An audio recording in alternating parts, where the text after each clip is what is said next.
Hello, and welcome to the Movie Test of Time, a podcast about revisiting our youth through the only medium that matters, the movies. Thanks for joining us. My name is Andy Young, and I'm one of your edgy, problematic hosts. Joining me, as always, is our other edgy and problematic host, Beth Martin. Beth, a pleasure as always. What's the crack? I'm so edgy. I helped my kids get their science projects to the science fair Right? this morning, But we, and it was raining, yeah. and I wear a raincoat, and I was like, I'll drive you. And you like, Edgy. but you drove really fast, and you were like I handbrake turns and stuff like that, and so on and so forth, Yeah, and yeah. swore a lot whenever they were out of earshot, obviously. Oh, well, no, I mean, well, that definitely they're always within earshot. Yeah, that's Mike's decided that Charles can say, because he's 9 now, he can say crap. okay. And because Nice, Harper's 11, she can say shit, damn, and crap. nice, nice, nice. Yeah, And I that was makes like, sense. because yeah, so apparently, he thought this all through. So, Mike's home from Oxford. Uh-huh. There's no plug here. I They take saw a you swig. I drinking have a from that Stanley mug earlier. now. Amazing. I bent the knee for the Stanley mug because Mike was like, "Do you want the Stanley mug?" Because he's like, everything is. They put the logo for Oxford on everything, and I was like, you know what? Yes, I want the Oxford Stanley fucking water Why mug. not? You Yeah, know, because no one else is like, how many people in America have this? it's so None. it's so prestigious, and I mean, It's it's so, like it's also kind of like such a class. Like it's it really epitomizes our podcast. It's like this combination. Stanley yeah. Cups, I think of as an American thing, Oh and God. Oxford is as English as it comes. Yes, Or yes. British as it comes, maybe. Yeah, I whatever. don't know. But so yeah, uh I was like, he's like got in super late not super late, like 7, Uh-huh. whatever, had dinner. He stayed up till 10. I think he'd been up for like 2 days. So he started like not really making sense. He's still Yikes. sleeping. Um, but we were just chit-chatting and I was like, "How was Oxford?" He was like, "Oh, it was good." And I was like, "Oh yeah, I watched all of Pulp Fiction like in one sitting today." Uh-huh. And he was like, "What the fuck?" And I was like, "What do you mean?" And he's like, "I've been telling you that you needed to watch," because he's like, "You've never seen the movie like ever in one sitting, Oh or wow, like, really? do you even know that you saw the ending?" And I was like, "What? Like, no." I half started it probably like 30 times, then got bored and wandered away. Fair. So he was it's The like, the the things that this podcast is making us watch all the way I through, and know, like I mean, yes. I Well, think then this the is reactions sometimes. true. But it's like I also really gets me whenever you tell somebody you haven't seen something and they're like, "What?" And I'm like, Yeah. "Yeah, it's almost as if I'm a human with a different life than yours. Let's Right? different experiences." He was like, I've known you since like the last millennium. Like, Yeah, what the fuck? So, very mad that I didn't wait to watch it with him, but I was like, I didn't know. He was like, you could have changed the timing. Like, Andy would have understood. it's So, true. That's fair. anyways, we do what we want. We do Sorry, exactly. We Mike. are. You don't listen to the podcast, so whatever. We are both edgy and problematic, and we just watch what we want when we want. Yeah, Um, no matter whose tiny feelings it hurts. Anyways, how are you? I'm good. I told Beth I was just kind of getting over another sickness. I think like my fourth sickness in 6 months. I am over sicknesses. I think I didn't. It's kind of making up. I feel like the 2 years prior to that, I was barely sick at all. So I think just they're coming Uh, for me now. They're taking their sweet revenge. it's your Um, sickness era. it is my sickness era, and I am glad it seems to be coming to an end because I actually have energy today, which is nice. A few other things have been happening. So unfortunately, I never got the opportunity to take you there whenever you came over to visit, but I've talked about my local yoga studio. It's the one I've sent you the video from before that basically was overlooking the castle in my town. Yes, yes. And I was like, the what? And you're like, the castle. And I The was castle. like, yeah. Huh? Yeah. I, and You they. guys, for those who don't know, just Google like Carrickfergus Mhm, Castle. mhm. It's a thing of beauty. It's beautiful. Yeah, I I couldn't mean, be bothered to pay the money to go walk inside, but we no, I sure don't did think. walk up to the front Yeah, and peered in. that's enough. Like I think. Um, It's kind of underwhelming on the inside. I mean, it's fine, but it's fairly underwhelming. Ah, Anyway, whatever. Ah, yeah. So you the could have like yoga retreats in a fucking castle, Andy. the work because whenever I was doing stuff with the choir, we had tried to figure out how we could sing in there, and it was just such a nightmare that it was just we quickly dropped the idea because it was Okay. such a big headache because it is a listed building. It's I think we Like have a the like our historical historical. importance and Yep. things like Yep. that. So anyway, that studio that is overlooking the castle, they are moving, and it's bittersweet. I am so happy that they are moving to this new place, but I have such fond memories of that studio in particular, that room in particular. Yeah. Like on a good day when you can see the castle, the sea, the sun shining, it's one of the most magical places to do yoga, and I'm just going to miss it. So, like, I attended my last class in there over the weekend. I'm going to help with the move to the new studio over the weekend in the weekend coming. But it's just, I I think I also do this a lot to myself whenever like there are big changes, I end up Mhm. getting quite wistful and, you know, remembering not always in a negative way, but remembering all the nice things, but also, the good and the bad. Um, Yeah. and also the bad is in like, me being sad about change and things like that, about missing a Yeah. place. Um, Like wistfulness, but like more depressing. exactly, very much Find so. a word for that, internet. There's got to be one. Or top fans. Come on. There's got to be one. I feel like there is one, and it's not coming out. It's in It's my okay. it's in my brain somewhere. Yeah. Um, I also being sick, being depressed. I'm a little. I mean, I'm not super depressed, but depressed-ish. And was like, I'll watch Die My Love, the the movie starring oh, why have I forgotten her name now? That's terrible. Die, my love. I know what you're talking about. Um, with Jennifer Do do Lawrence, do. Jennifer Jennifer Lawrence. Lawrence, Oh, and yes. Yes. right, Where she's and like post. postnatal. It's basically a movie Yep. about postnatal depression, and it's like, It's a good thing yay! you can't have babies, dude. I know, right? You would Uh, definitely have postnatal depression. oh, 100%.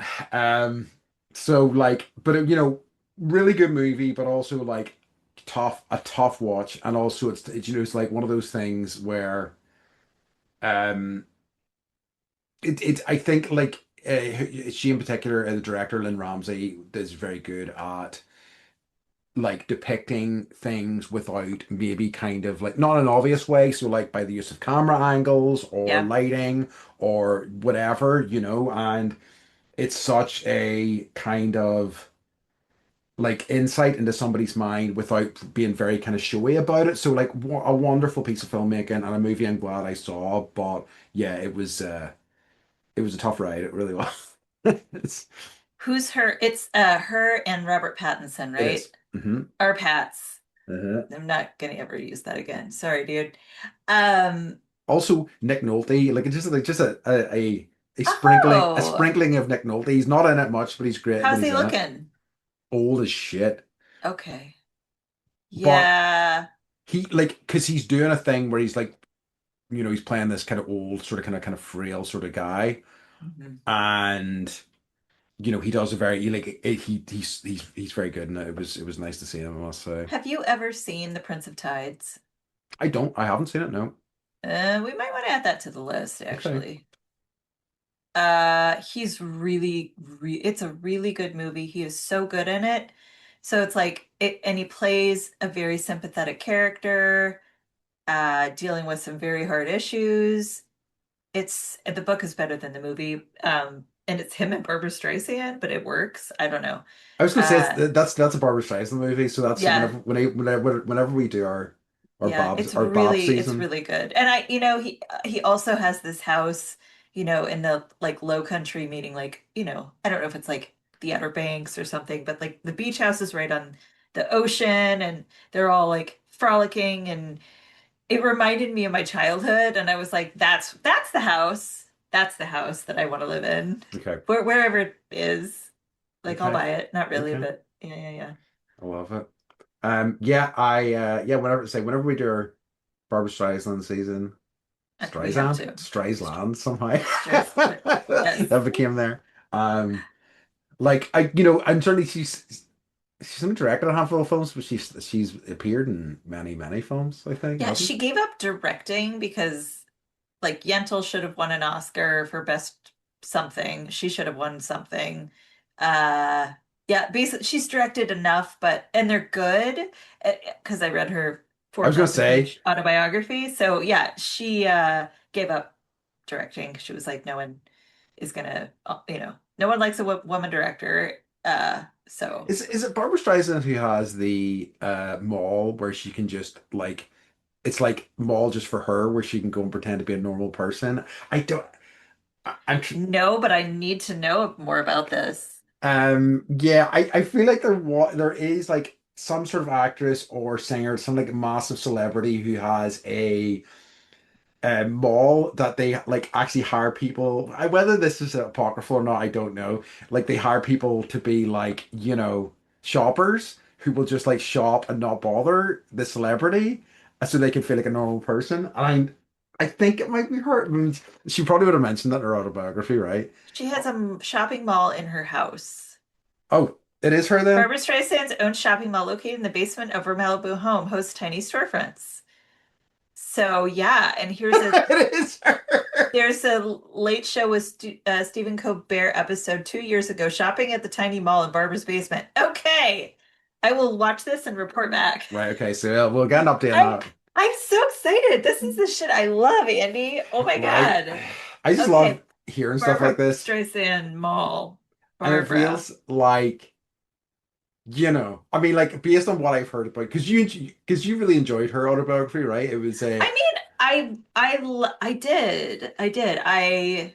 Yeah, I tried to read the book, but it was too heavy for my hands. So yes. I listened to it. I listened to sorry.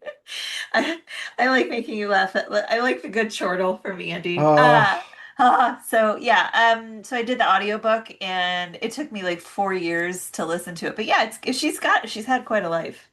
I She really likes ice cream yeah. and cloning her dogs. So Oh yes, I forgot about that. yeah, yeah, yeah, I yeah. I have next up because I'm reading a book at the minute, but like next up I have, excuse me, Mel Brooks Mm, autobiography, and it's not I certainly. started it. I started it. So I'm excited for that. I'm looking forward to Yeah, it's good. it. He was like, uh, he's a war Yeah, veteran. There are things like, I mean, granted, what is he, 99? Please make it to 100, Mel I Brooks. know. But Spaceballs 2 just finished. They wrapped on shooting, oh, so fascinating. thank Okay. God that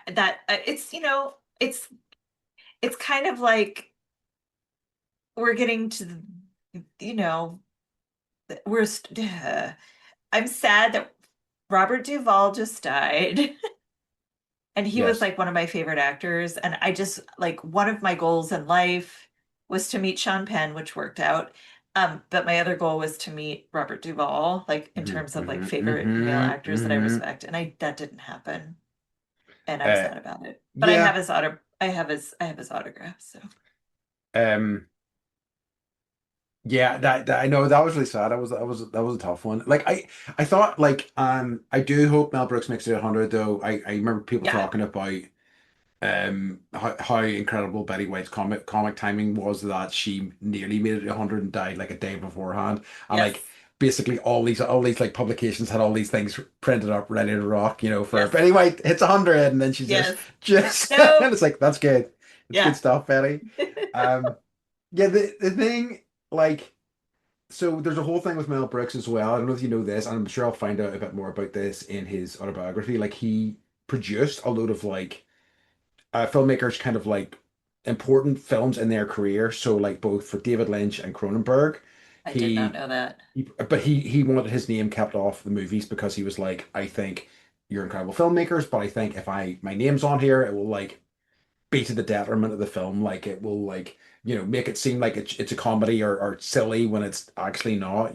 So a very very cool guy. Um, okay. Hmm, So, do you have any what's current for us?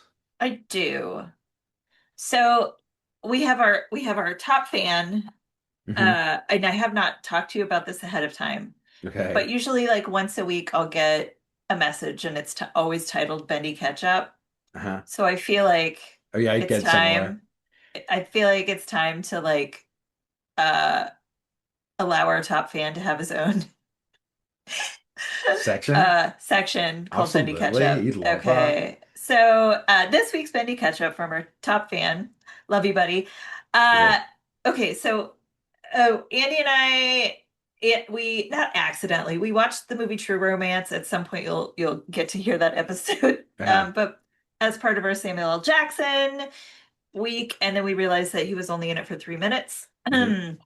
And we were talking about like, yeah, it's hard to find movies where Samuel L. Jackson is like the main character. Hmm. So Bendy Ketchup says trying to think films where Sam Jackson is the lead and got The Negotiator and Hmm. 187. And I wondered if the problem was these films were very thoroughly mediocre, as was Black Snake Moan, Snakes on a Plane, etc. Yeah. And he was cast as having established scene-stealing talents and impact in ensemble supporting and or antagonistic roles instead.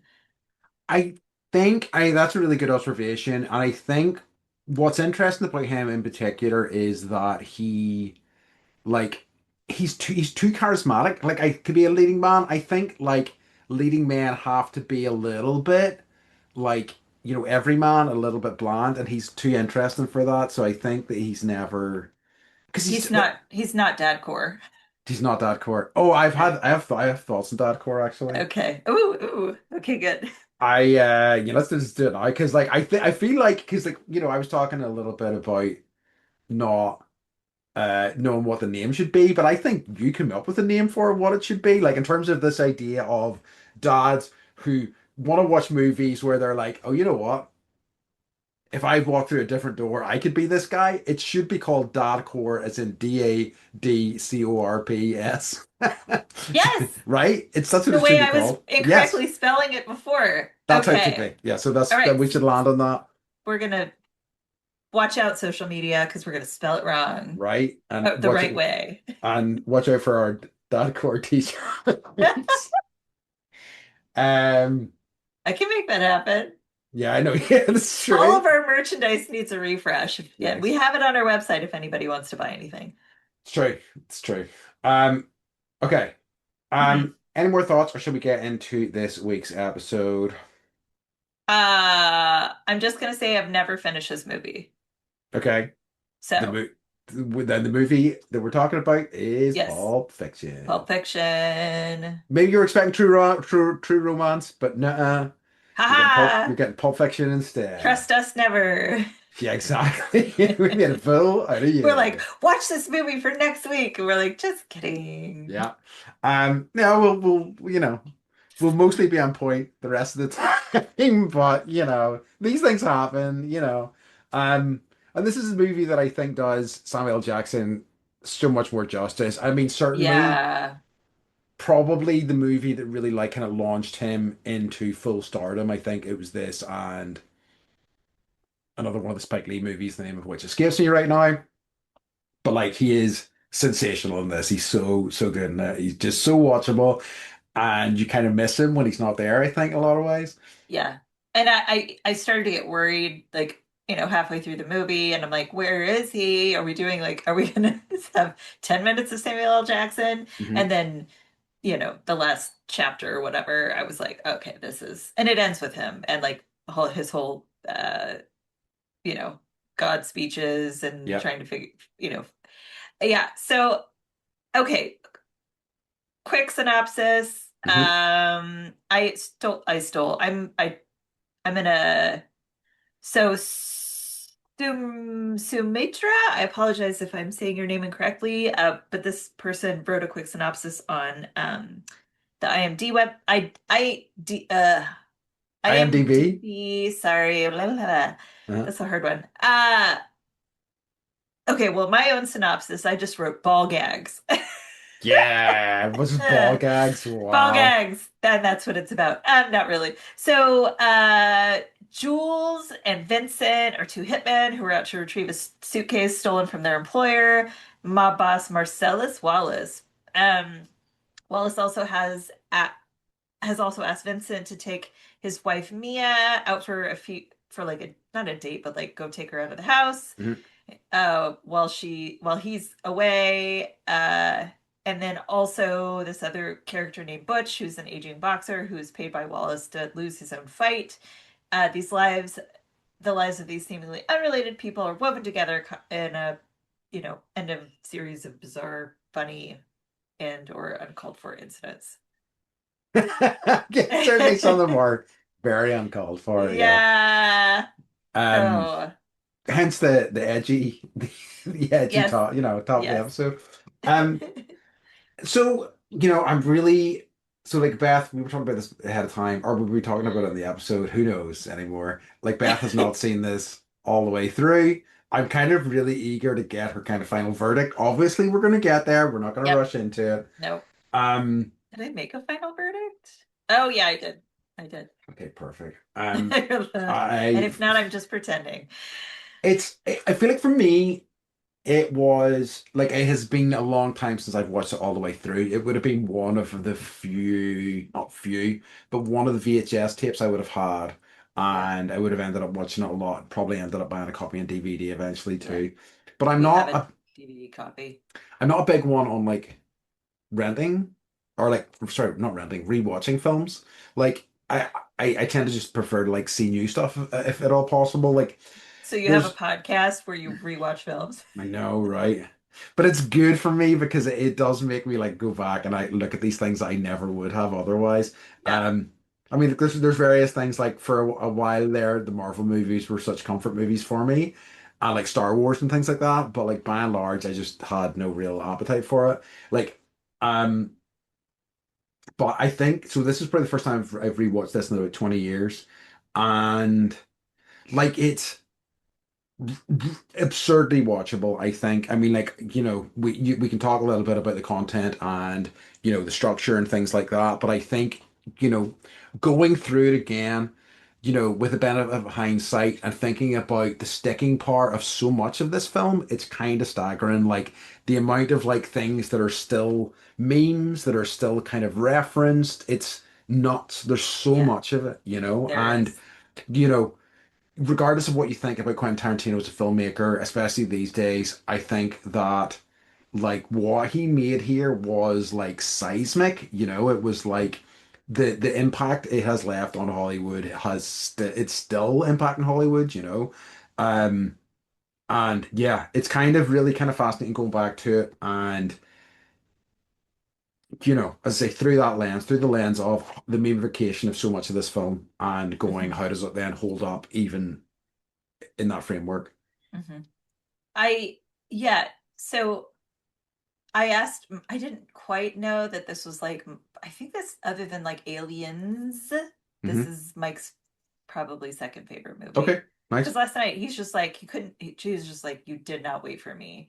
You did, I could not, right? Granted, he Wow. was like, cracked out and tired, but I was like, well, how many times have you seen it? He's like, over 100. I was like, Wow. what? He was like, yeah, this was like, a pinnacle movie. And then, he's got his own reasonings, but he was basically like my notes, I was like, I love a good double negative, you know me. So I wrote, Hmm. it's not interesting, right? Sure. Like it's not, I mean, it as most of his movies do, it kind of picks up at the middle. So Sure. as long as you can get through the first like 45 minutes of whatever, and then all of a sudden something you're just like, what the fuck, right? Which I always enjoy in every movie. We have bunnies, Andy. There's a We- bunny in my yard. Wow, really? Yes, Is it his still name is, raining? yeah. Okay. Yeah. Sorry, I got sidetracked. Hmm. Anyways, but So, Mike was saying that like this movie basically like showed it's like a time capsule of what Los Angeles was really like. At the mm, time, and it's like I was like, was it like, did you have like, was it what? I was like, I'm never gonna look at a loan shop the same way ever again, It's true. right? So I was like, was it like seedy? Was it, I was like, what do you mean? I was like, until you and I started dating, I'd never been to LA. So like, other than like the movie LA Story, I had no reference point. Hmm. Um, and he was like, yeah, it's like it really captures the feeling of Los Angeles at that time. And I That's don't know if interesting. that's good or bad because I was Yeah. like, it's, they're not showing you like the glamorous parts at all. But I thought that was an interesting take. So, Like it's so fascinating, in terms of what it's trying to achieve. Like it both, you know,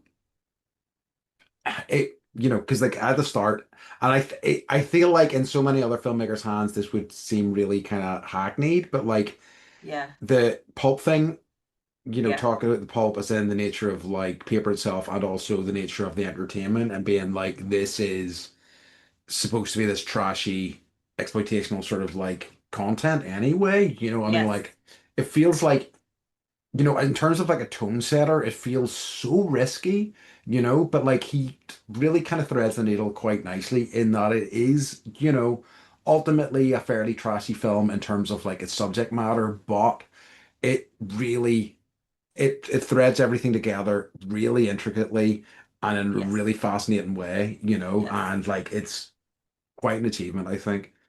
I would agree with that. Um, So we talk a little bit about the director.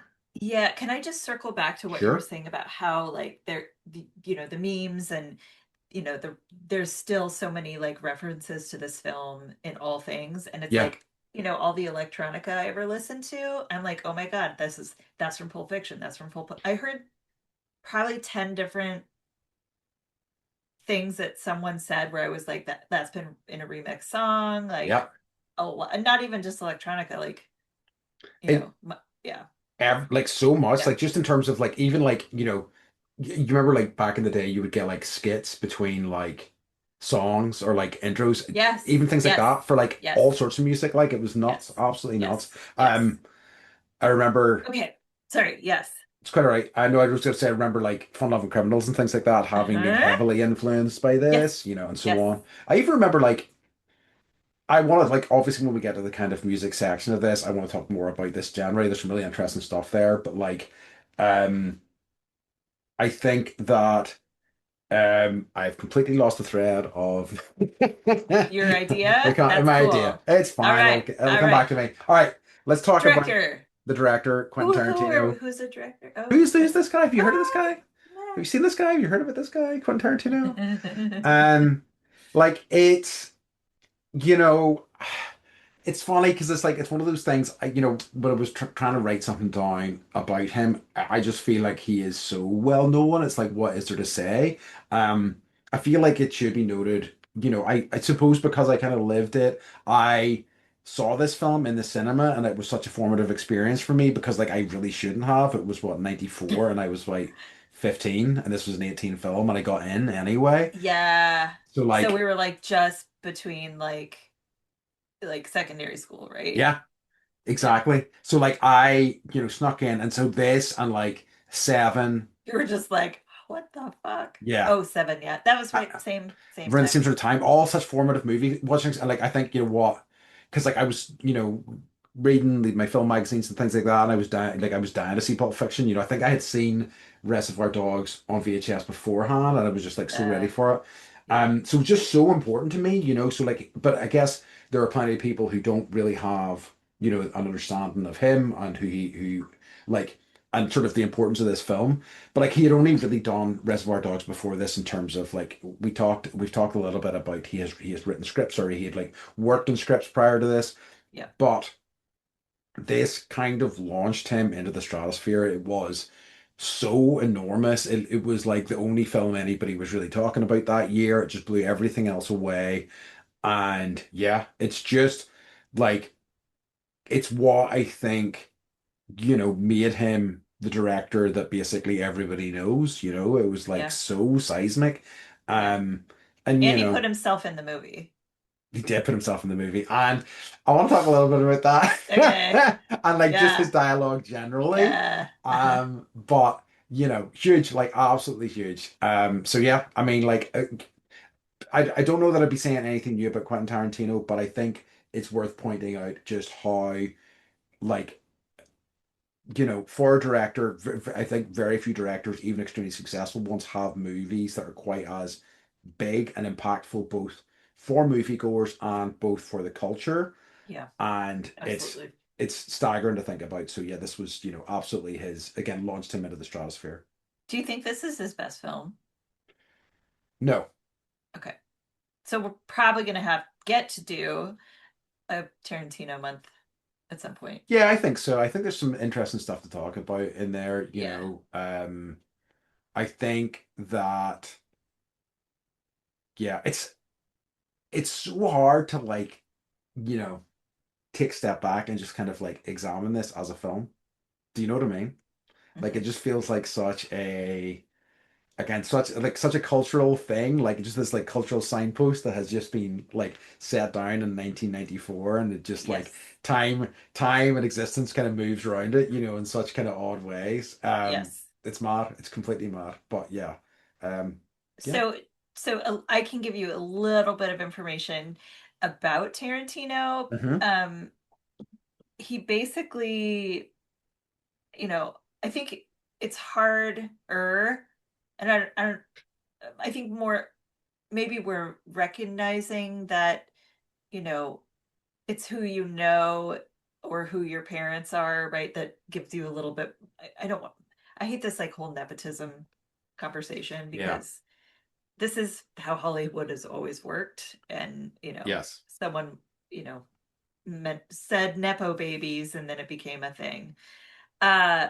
But I do think that Quentin doesn't really, because we're friends, so I can call him Sure.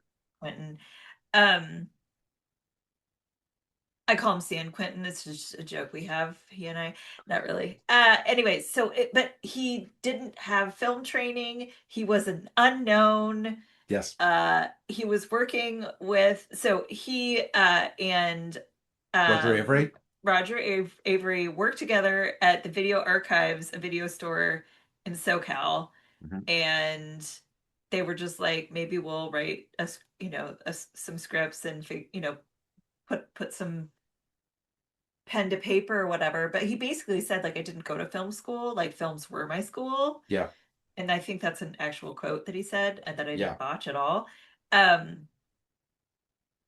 that wasn't even in my notes, people. So I just think it's interesting that he really, it's not that he came out of nowhere, but like he did kind of come out of Yeah. nowhere.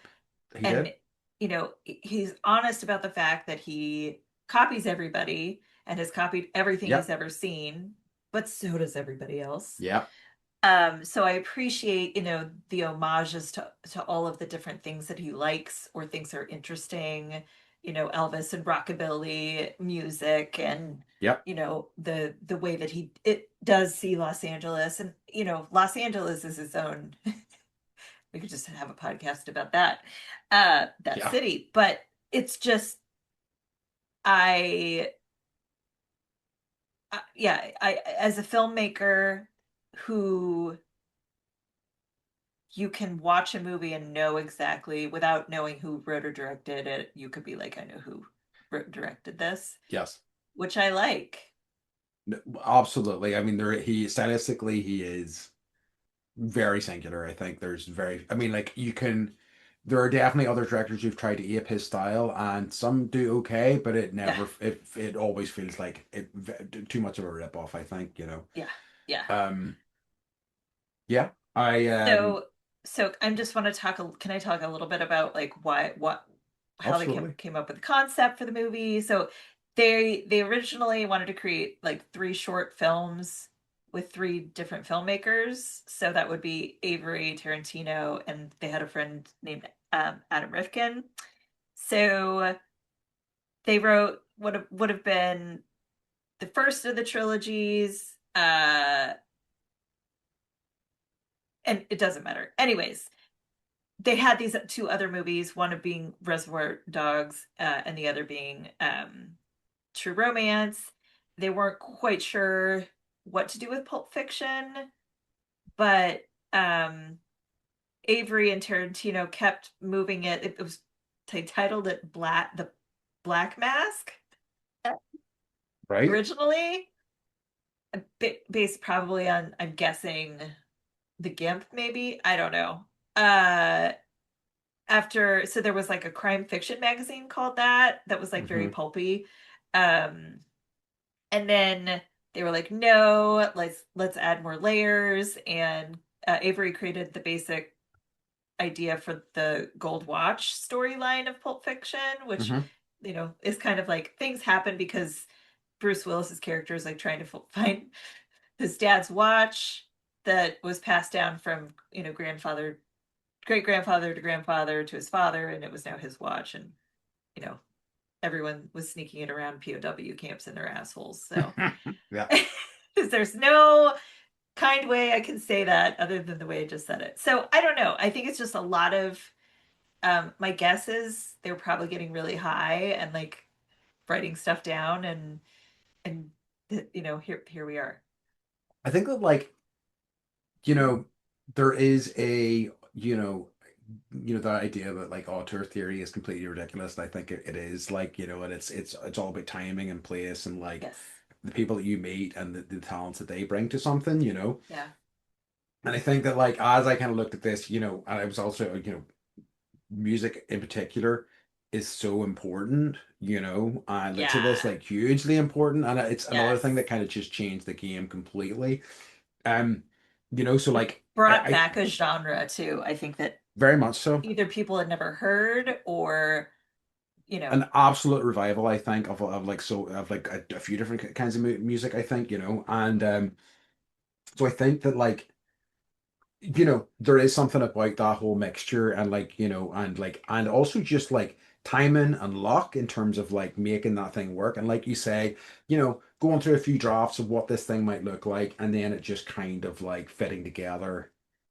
Because I even like know, in terms of like Bruce Willis's involvement, like he took a big reduction in terms of did. like, what he normally gets paid because he liked the script so much, and how important that was to kind of like get the film both finance and like, position it for marketing and things that, it's like so many things have to come together to make this film the success that it was, I think, it's very interesting. Hmm. So do you want to talk about music Yes. now? Because that is Yes. something that, because like, as much as I look at Quentin Tarantino, it's like, I don't know what to say about this guy that hasn't been said, particularly relating to this film. But I think looking into this, there wasn't a composer as such. The important person on this was the music supervisor called Karen Rackman.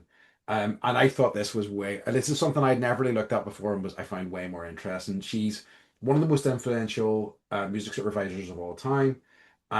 What's a music supervisor, you may ask? I asked myself the same question not so long ago. It's basically somebody who both suggests songs for films and also negotiates the contracts and the rights for those songs to make sure they can be cleared and used for films. So she really fascinating individual. Like, I mean, I was kind of looking into it. Basically, she worked for the head of music for Canon Films, then kind of like did her own thing, started working as a music supervisor on other smaller films like Texas Chainsaw Massacre 2. Um, but her sort of like launch to kind of like major kind of like I guess relevance and like becoming one of the biggest of all time was with Reservoir Dogs, where Tarantino really wanted Stuck in the Middle with You.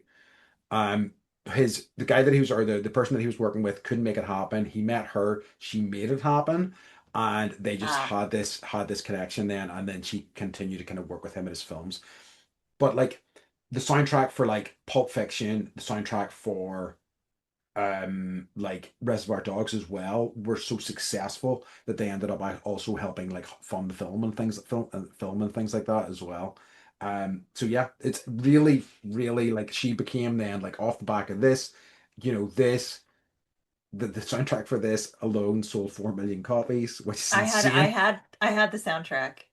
And so did And it I. had like the quotes in that Yes. uh and I didn't, again, I hadn't ever finished the movie, but And then she just became like so important. Like, and I think she then changed the game in terms of like what music soundtracks were, that they could be something viable mhm. as, apart from a movie in terms of like, because like you had soundtracks, but they weren't in this vein. They weren't filled with cool music. A lot of times they were scores and stuff, which can be great, but don't have that sort of like it factor. I think that the music in this film does, Like, I'm gonna pop this in my CD Yeah, player. exactly. Get it on Yeah. my CD. Okay, for those of you who are younger than, I don't know, Andy and I, like we used to have like CD books. I got mine out the other night and I was Yeah. like, kids, go through this because they were, like trying to get some new music. And I was like, I had this whole like, this is what we used to carry around. And like, do you remember just like driving your car and the CD would like zing off the seat and you'd be like Yep. trying to drive and try to like find this like really slippery CD?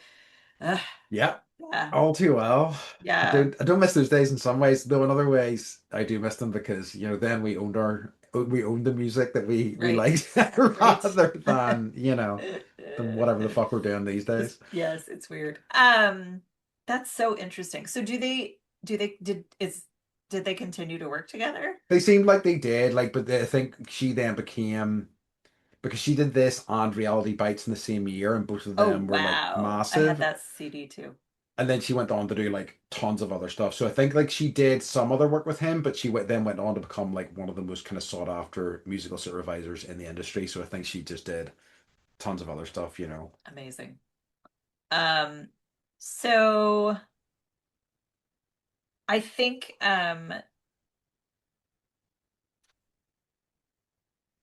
it's interesting. I was looking through like, okay, like favorite actors and like who acted in this. And I'm noticing there's like, and I know I was doing some reading around this, like John Travolta hadn't had a hit in a very long time, right? Bruce Yes. Willis had done a couple things, but like nothing was really picking up for him.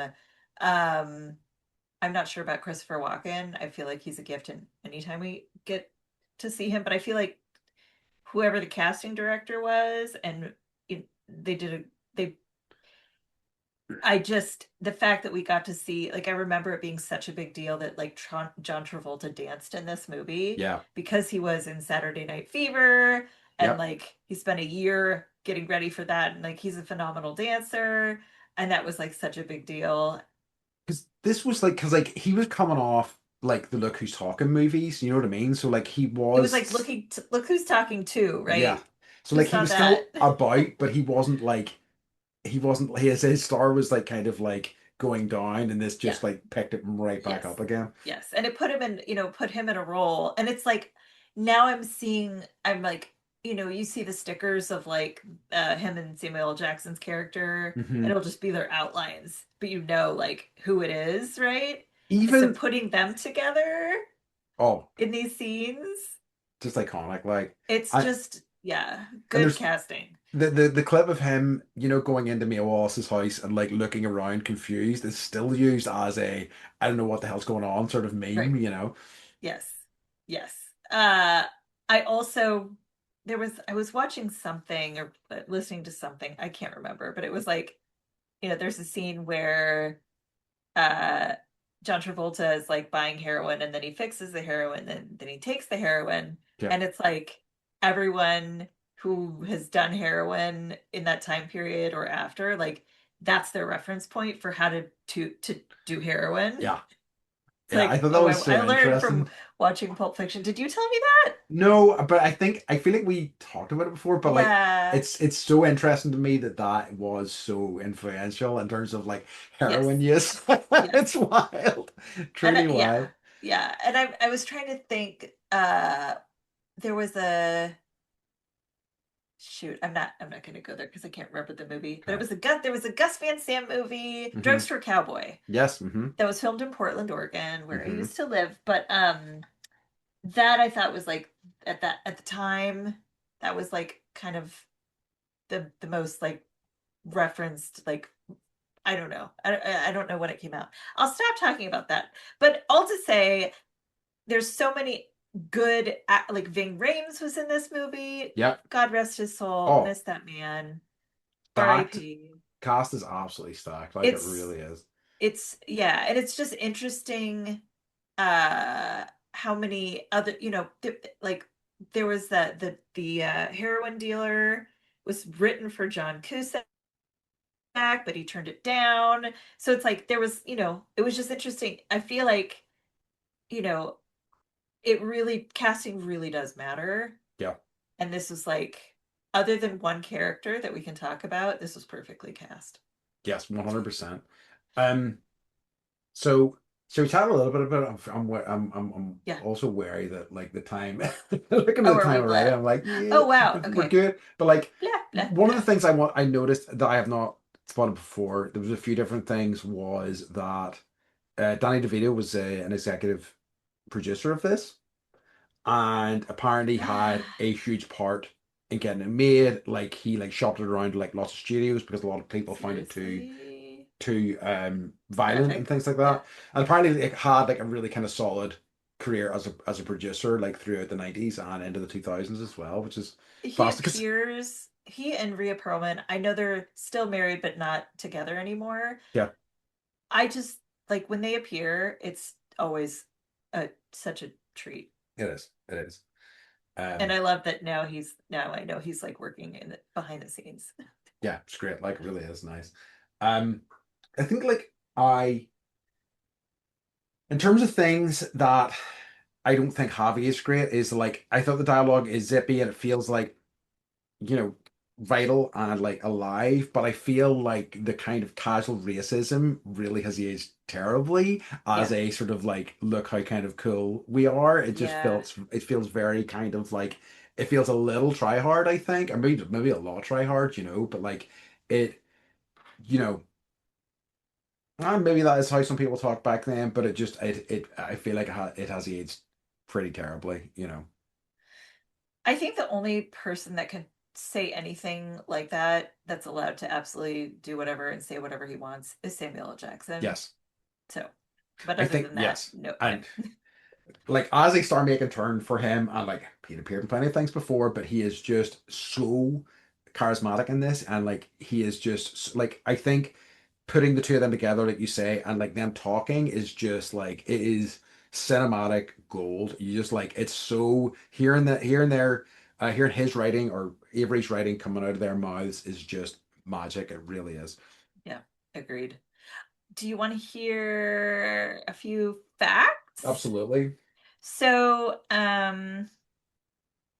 so the passage from the Bible that Jules has memorized was mostly made up by Tarantino Oh, and Samuel interesting. L. Jackson.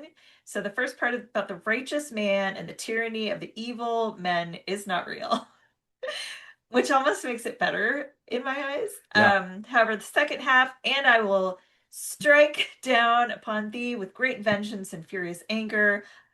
And you will know my name is the Lord, and when I lay my vengeance upon thee, is actually a direct quote from Ezekiel 25:17. Okay. Um,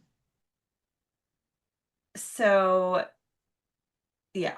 And this actually, it's likely that Tarantino put this in because there's a film called The Bodyguard Kiba that he loves. It's a 1973 film, and it's a quote in that almost word for word, and he loved that movie, and so I think he just put that in this. But yeah, I liked that element of Samuel L. Jackson's character, just like, this is my catchphrase when I murder people, and then he's like starts thinking it through, and then the end scene of him like deciding, am I am I vengeance, or do I want Yeah. to walk the earth and just be peaceful? I think that that sort of extended sort of bit of him talking and him in when they first go into the apartment doing all the talking is just like pure Yeah, magic, yeah, like yes. the way he kind of handles the room and like the kind of quiet power and like even whenever he's like doing the whole sort of like friendly thing, like the quiet kind of menace in there is just so palpable. It's really wonderful. You always know that at any moment is capable of murder, Yes, and it's it's true. in and yeah, I'm here for it. Okay, so the movie's line, what they call a quarter pounder with cheese in Paris. They call it a royale with cheese, was voted as the number 81st of the greatest movie lines by Premiere. Like, wow. And Yeah. in terms of the ones that you could pick, that's such a Yeah. fascinating one. Yeah. Like there's so many. Like I mean, like, they're like for a film they even have a couple of iconic lines is good, but there's Yeah. like 20, There's 30 20 or iconic lines in 30. this film. Absolutely. Uh, But like they have McDonald's in French Polynesia where we go for vacation. uh-huh. And so like they still it's like Royale with cheese. It's on the thing. It's still there. And like, for those of Kevin Smith fans or whatever, like the Superette, they have the Superettes there, but they're called La Superette, so I don't know. Um, Uh I think we have quarter. I think there are called quarter pounders here, which is interesting because like we do know what a pound is, but it's not used as much. That's yeah, interesting. Royale Anyway, with sorry. cheese. I don't know which is more catchy, but okay, so let's see. It costs only 8 million to make. Oh, nice. Uh Well, and it was lower, but then they added Bruce Willis, but he was like, I'll take very little money. hmm So 5 million of the 8 million went to pay salaries, and then everything else was, produce or, making the movie. So it grossed over 200 million at the box office. let's see. I know. Absolutely Um, insane. okay, this I really liked. Hopefully this is a fun fact that most people don't know. So when shooting the film, Quentin created the summary of Mia's TV show Fox Force 5, hmm uh, only for the passing by conversation between Mia and Vincent.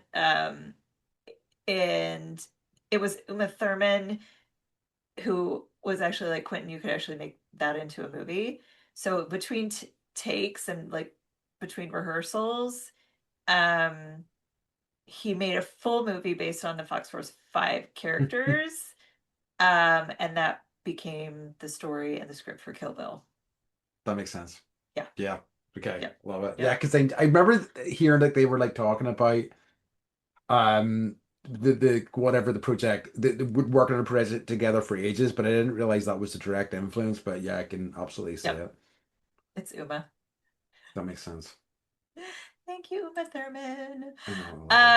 Um, okay, Do you have any others for us? let's see. I mean, shout out to Ireland. So, the character of Trudy, who hmm lives with the heroin dealer, apologies if I say this incorrectly, but Brana Gallagher, Uh, Bruna. Bruna, can be hmm seen wearing a t-shirt of Irish rock band The Frames. She appeared in The Yep. Commitments in 91, with Glenn Hansard, who's the lead singer of The Frames, which I didn't know, and now I have to go like hunt them down on Spotify. hmm They became friends, and she promised him that she would wear a Frames t-shirt if she got the part in the movie. So she did a solid. Um, so yeah, Amazing. go Ireland. Yay. Yay. Yeah, no, I've kind of forgotten she was in this. I mean, she barely does anything in it, but it was kind of interesting to Yep. see her. I was like, oh Yep. yeah. Her. Um, all right. Oh, and it was Samuel hmm L. Jackson's only Oscar nominated role. He has an honorary Oscar, but I don't know if that's like an honorary PhD or doctorate or whatever. Yeah. So, but they That were basically just like, you're cool. Oh, oh, I have a few Samuel L. Jackson facts, go but we for can it. get there. Okay. So, um, okay, so he was the first security guard of the Manhattan Plaza apartment complex. Okay. And it's like an artist community, like in their families. So he was opening doors for Alicia Keys and Timothy Chalamet, who grew up there. Um, he is accomplished at playing brass instruments, so he plays the French horn and the trumpet Ooh. from in school symphony orchestras from grades 3 through grades 12, which is a long time. Yeah. Like he could probably pick it back up and rock it. He's great friends with British actor Simon Pegg. I'm so jealous. I want to be in the room where that happens. That's a Hamilton reference for anyone that knows that. Okay, and this is one other fun fact. Due to his prominent stature within the film industry, he has accorded a clause in all of his movie contracts that guarantees him easy access to golf courses no matter where the location shoot happens to be. That's Because he's wild. Samuel L. fucking Jackson. Uh, wow. Very, very interesting. I had no So idea. I need to know, once, in the 6 months, once we're rich and famous, well, it'll be interesting to see what are in your podcast clauses, Andy. Oh, that's gonna be ridiculous. They're gonna be I know. Yeah. really intense. Okay. So shall we get to our final wee section of the podcast? First Uh, things first, too legit to fit. Who had the best outfits in the movie? I think like it's tough for me. Ooh, I've written down pumpkin. Like I think that the kind of pumpkin is in like Tim Roth's character because I love his shirt and I'm a sucker for a good kind of Hawaiian shirt. yeah, But certainly the kind of suits, the kind of, black suits, black yeah. tie, white shirts are it's such an iconic look as well. And like Vince Vega has the like little sort of, what do you call those neckties? I have one. I love them. You know the kind of Western neckties, Oh, the it's supposed to bolo be a tie. bowl, but yeah, bolo. Yeah, I thought that was great. But I think it goes to pumpkin for me. I think it has to. It was incredible, incredible look. Um, the Andy's Animal Acting Award. I don't think there was any animals. Or am I insane? I couldn't think of any. Like nothing Uh, prominent enough that it's that they're award winning. So sorry, guys. yeah, Nobody's getting it this week. nobody. All right. In that case, I revisit, mean, the gimp, remember. the gimp. Jim, yeah, was kind of an animal. He's a dirty animal. Um, so in terms of revisit, remember, refuse, or redo, what are your thoughts on Pulp You Fiction? I'm really know, eager to hear this. yeah, I was going into this being like Tarantino is not my jam.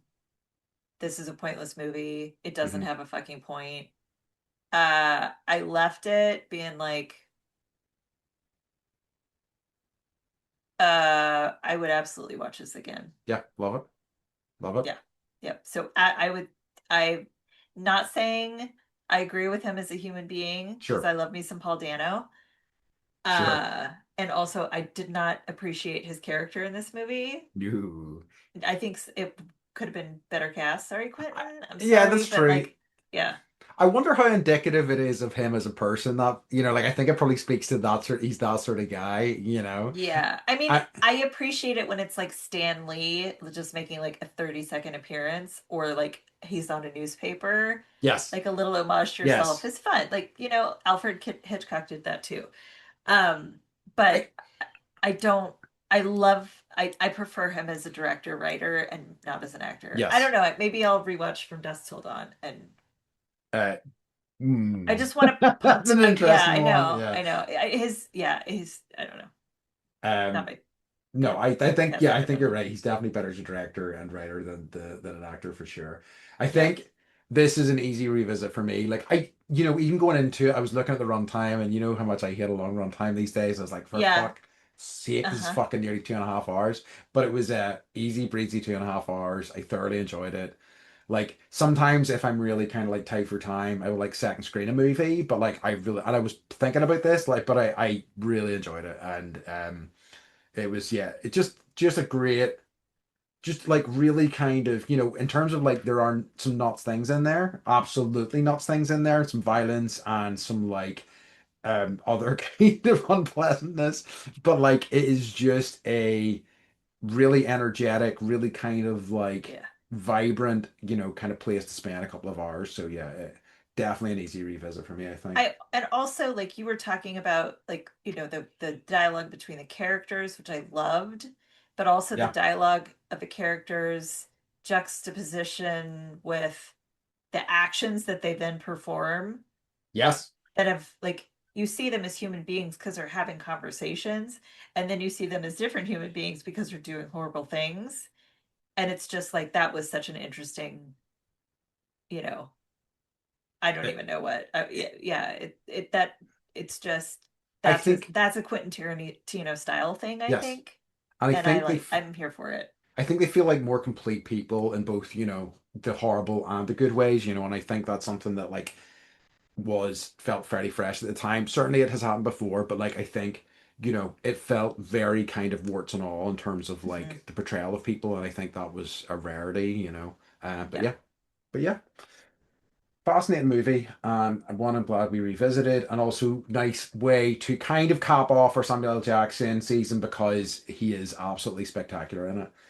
Um, okay, so we are moving into our new theme for next month for March, which is going to be Irish American Month, which we're excited for. We already have some ideas for this, but if you have any ideas at home for things that you would like to, I'd like us to watch that will be part of this, that will be great. Are kind of like, and as we're still trying to do like crossover episodes, so that features last week's or last month's topic and next month's topic. So next month or next week, good Lord, I know. what's happening with my brain It's is okay. next week is going to be Loaded Weapon.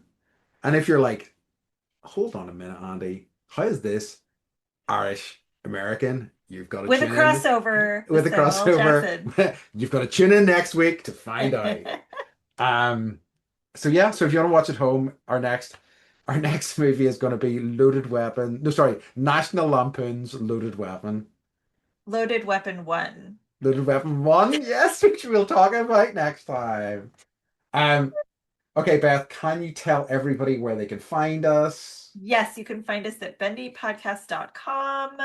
Um, Facebook, we've gotten Mm-hmm. some followers, I just Ooh, yeah, any interactions we would love to have.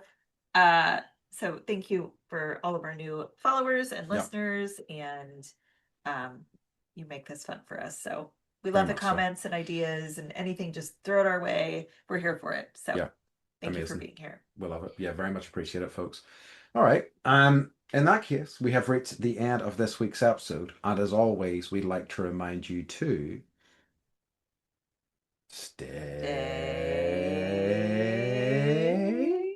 Stay bendy. bendy. We No need forgot it. joy, but I'm gonna let it go this week. Damn it! We need some gunfire here at the end. Pow, Yeah. pow, pow, Bow, pow, pow, pow, bow, bow, pow. bow. All Wow, that right. was really bad. Okay, love you guys. Love you. Bye Love bye. you.